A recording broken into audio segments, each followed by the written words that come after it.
À l'écoute de Radio Micodec, il est 11 heures passées de 22 minutes à Brazzaville et ses environs. Et Le devant ce 13 micro, c'est février bien de moi, chaque année, le FM monde Francis Tosin célèbre la journée de la radio. et À ses environs. Et Brazzaville, devant ce la micro, radio c'est bien moi, s'arrime de plus en FM plus au Francis monde Tosin. Long du numérique, micro, affirment ces ensemble, nous allons journalistes. passer. La radio, à l'ère du numérique, s'adapte. Elle s'adapte parce que elle ne peut pas rester en marge. Ça reste un outil qui doit et qui est censé être proche des populations. Vous savez, qu'on le veuille ou pas, même à l'ère du numérique, la radio est présente. Parce que vous soyez dans un bus, dans un taxi, il y a toujours la possibilité d'écouter la radio. Aujourd'hui, la radio est écoutée même en streaming. C'est-à-dire qu'avec un smartphone sans radio directement, il y a des radios qui ont migré en streaming et vous pouvez écouter la radio en streaming. D'ailleurs, c'est le cas de Radio Micodec. D'où ça couvre encore plus un large horizon, en dehors peut-être de la République du Congo, même celui qui se trouve en Chine, en RDC, un peu partout, peut écouter Radio Micodec parce qu'on est en streaming. Et là, ça veut dire qu'on s'adapte à l'ère du numérique. Le développement du monde numérique, on doit s'adapter également à ces nouvelles pratiques pour permettre à tout le monde d'avoir accès à l'information. Pour ceux qui n'ont pas, par exemple, des postes radio chez eux, ils peuvent nous suivre via des réseaux sociaux. Nous avons des pages Facebook pour mettre l'information en continu. L'arrivée des réseaux sociaux apporte des nouveaux défis à la radio. Ça apporte un nouveau paradigme à la radio. Et les réseaux sociaux viennent avec ce qu'on appelait le journalisme 2.0. L'information va plus vite.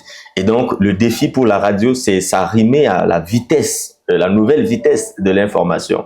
Et donc, handicap non, mais prétexte ou bien opportunité de croissance de la radio. Il y a beaucoup de radios dont on peut voir directement les pages sur Facebook, dont on ne connaissait pas l'existence. Vous voyez, grâce à l'arrimage sur le numérique, certaines radios sortent de l'ombre et on peut capter grâce aux réseaux sociaux. Donc, les réseaux sociaux se sont présentés plutôt comme une opportunité de croissance pour la radio. Ici est de noter que le numérique a considérablement amélioré le fonctionnement des radios, offrant un son plus clair et un plus grand nombre d'audiences. Parmi les radios qui s'adaptent aux nouvelles technologies figurent la radio Micodec et la radio Trans-Équatoriale, ont ajouté ces journalistes. On a toujours des auditeurs, mais les auditeurs sont de plus en plus diversifiés. Il y a des plus jeunes qui aiment, il y a des plus vieux qui apprécient. Ça va dans tous les sens. Parce qu'il y a beaucoup d'outils, il y a les réseaux sociaux qui viennent. C'est vrai que la radio a pris un coup. Mais étant donné que la radio aussi va vers ces personnes-là, aujourd'hui, les radios ont des pages Facebook, communiquent sur des pages Facebook. Les radios sont sur les réseaux sociaux. On a des extraits. Donc, la radio va vers ces jeunes-là, même sur les réseaux sociaux. Donc, la radio est toujours présente. Dire peut-être que écouter en FM, oui, ça diminue. Mais étant donné que la radio s'adapte au numérique, les contenus sont toujours écoutés un peu partout.